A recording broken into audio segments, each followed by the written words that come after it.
இயேசு கிறிஸ்துவின் இணையற்ற நாமத்தில் என் உள்ளங்கைகளில் உன்னை வரைந்திருக்கிறேன் என்கிற ஆண்டவர் கொடுத்த வாக்கு தத்தத்தோடு கூட சேர்ந்து கிறிஸ்துவில் விசுவாச ஊழியங்களின் சார்பில் உங்கள் அனைவருக்கும் என்னுடைய அன்பான வாழ்த்துதல்களை தெரிவித்துக் கொள்கிறேன். இன்றைய நாளுக்கான கோல்டன் ஆப்பிள் சங்கீதங்களின் புஸ்தகம் 119 சங்கீதம் 113 வசனம்.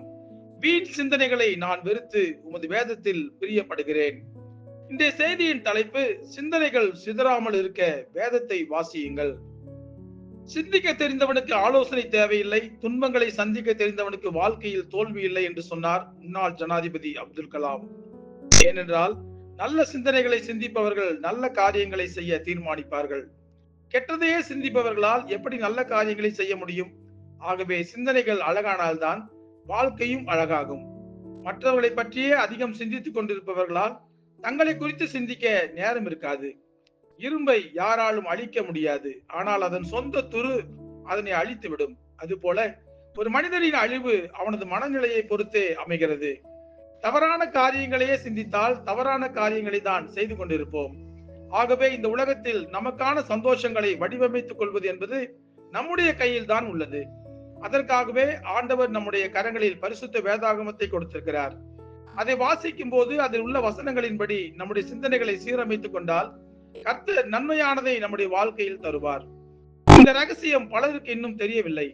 கையில் வெண்ணெயை வைத்துக் கொண்டு நெய்க்கு அலைகிறார்கள் என்று ஒரு பழமொழி உண்டு. அதுபோல நம்முடைய கையிலே பரிசுத்த வேதாகமத்தை வைத்துக் கொண்டு யாரிடம் கேட்டால் நமக்கு விடிவு காலம் பிறக்கும் என்று நாம் சிந்தித்துக் கொண்டிருப்போம். பைபிளை படித்து பைபிளில் உள்ள வார்த்தைகளுக்கு கீழ்ப்படிந்து நடந்தாலே ஒரு மனிதனின் வாழ்க்கையில் நடக்க வேண்டிய காரியங்கள் எல்லாம் நல்லதாக நடக்கும். கர்த்தருடைய வேதத்தில் பிரியமாயிருந்து இரவும் பகலும் அவருடைய வேதத்தில் தியானமாய் இருக்கிற மனுஷன் பாக்கியவான். அவன் நீர்க்கால்களின் ஓரமாய் நடப்பட்டு தன் காலத்தில் தன் கனியை தந்து இலையுதிராது இருக்கிற மரத்தை போல் இருப்பான். அவன் செய்வதெல்லாம் வாய்க்கும் என்று பரிசுத்த வேதாகமத்தில் வாசிக்கிறோம். இதன் அர்த்தம் என்ன? தேவனுடைய வார்த்தைகளை எந்த அளவு நாம் வாசித்து தியானித்து நம்முடைய சிந்தனைகளில் நிலைநிறுத்தி வாழ்கின்றோமோ அந்த அளவுக்கு நாம் மேன்மையாய் உயர்த்தப்படுவோம். ஒரு மனிதனுடைய இருதயத்தின் நினைவு எப்படியோ அப்படியே அவன் இருக்கிறான் என்று நீதிமொழிகளில் வாசிக்கிறோம். அதன்படி பார்த்தால் நம்முடைய இருதயத்தில் எப்படி சிந்திக்கிறோமோ அப்படியே நாம் மாறி போய் விடுவோம். உங்கள் வழிகளை சிந்தித்து பாருங்கள் என்று வேதவசனம் நம்மை எச்சரிக்கிறது. மாம்சத்துக்குரியவர்கள் மாம்சத்துக்குரியவைகளை சிந்திக்கிறார்கள், ஆவியின்படி நடக்கிறவர்கள் ஆவிக்குரியவைகளை சிந்திக்கிறார்கள். ஆண்டவருடைய வார்த்தைகள் நம்மை ஆவியானவரின் வழிநடத்துதலின்படி சிந்திக்க வைக்கின்றன. ஆண்டவருடைய வார்த்தைகள் ஆண்டவர் செய்ய நினைக்கிற நன்மையான காரியங்களோடு நம்மை இணைக்கின்றன. அப்படி நாம் ஆண்டவரோடு கூட இணைந்து விடக் கூடாது என்றுதான் பிசாசு நம்முடைய உள்ளத்தில் தவறான சிந்தனைகளை விதைத்து ஆண்டவருடைய வார்த்தைகள் நம்மை ஒழுங்குபடுத்தி விடாதபடி தடுக்க நினைக்கிறான். ஒரு நாளில் பரிசுத்த வேதாகமத்தை எடுத்து 10 அதிகாரங்களையாவது படித்து தியானியுங்கள். நம்முடைய சிந்தனைகள் பரிசுத்தமாவதை நாளடைவில் உணர்ந்து கொள்வீர்கள். ஆண்டவருடைய வார்த்தைகளுக்கு அந்த வல்லமை உண்டு. நம்முடைய இருதயத்தில் தோன்றுகிற வீணான சிந்தனைகள் எல்லாம் விலகி போவதை நாளடைவில் நாம் உணர்ந்து கொள்ளலாம். ஏனென்றால் பரிசுத்த வேதாகமம் நாம் நடக்க வேண்டிய வழிகளை மட்டுமே நமக்கு கற்றுக் கொடுக்கிறது. சிந்தனை தடுமாறும் போதெல்லாம், தவறான காரியங்களை சிந்திக்கும் போதெல்லாம் பலர் இன்றைக்கு செல்போனை கையில் எடுத்துக்கொண்டு ரீல்ஸ் பார்க்க ஆரம்பித்து விடுகிறார்கள்.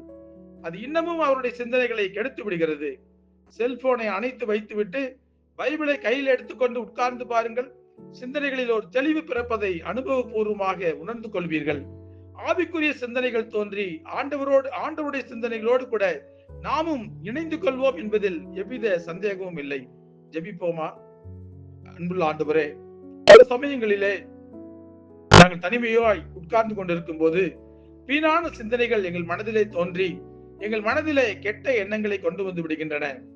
தெளிவில்லாத காரியங்களை கொண்டு வந்து விடுகின்றன. வீணான கவலைகளை கொண்டு வந்து விடுகின்றன. வீணான சிந்தனைகள் எங்களுடைய வாழ்க்கையிலே எங்கள் வருத்தங்களை எங்கள் வாழ்க்கையிலே கொண்டு வந்து எங்கள் மனதை சோர்ந்து போக செய்து விடுகின்றன. ஆனால் வேத வசனம் சொல்லுகிறபடி பரிசுத்த வேதாகமத்தை எடுத்து நாங்கள் வாசிக்கும் போது எங்கள் சிந்தனைகள் எல்லாம் ஒருமுகப்பட்டு ஆண்டவரே உம்மை நோக்கி பார்க்கும் போது எங்களுக்கு ஒரு சமாதானம் கிடைக்கிறதப்பா. ஆகவே வீணான சிந்தனைகள் எங்களுக்கு வரும்போதெல்லாம் சிந்தனைகளை ஒதுக்கி தள்ளிவிட்டு வேதத்தை வாசித்து வேதத்தில் உள்ள வார்த்தைகளின்படி ஒரு தெளிவை நாங்கள் பெற்றுக்கொள்வதற்கு எங்களுக்கு கற்றுக் கொடுங்க ஆண்டவரே. வேத வசனங்கள் நாங்கள் நடக்க வேண்டிய வழியை காட்டும். வேத வசனங்கள் எங்களுக்கு சந்தோஷத்தை கொடுக்கும். வேத வசனங்கள் எங்களுக்கு சமாதானத்தை கொடுக்கும் என்பதை உணர்ந்தவர்களாக பரிசுத்த வேதாகமத்தை வைராக்கியத்தோடு கூட வாசித்து நல்ல சிந்தனைகளை எங்களுடைய இருதயத்திலே பதித்து வைத்துக் கொள்ள எங்களுடைய மனதிலே தோன்றுவதற்கு நீ உதவி செய்ய வேண்டுமாய் நாங்கள் ஜெபிக்கிறோம் அப்பா. எங்களை முழுமையாய் தாழ்த்தி உம்முடைய கரங்களில் ஒப்புவிக்கிறோம். இயேசு கிறிஸ்து என்கிற வல்லமையுள்ள நாமத்திலே ஜெபிக்கிறோம் நல்ல பிதாவே. ஆமென். ஆமென்.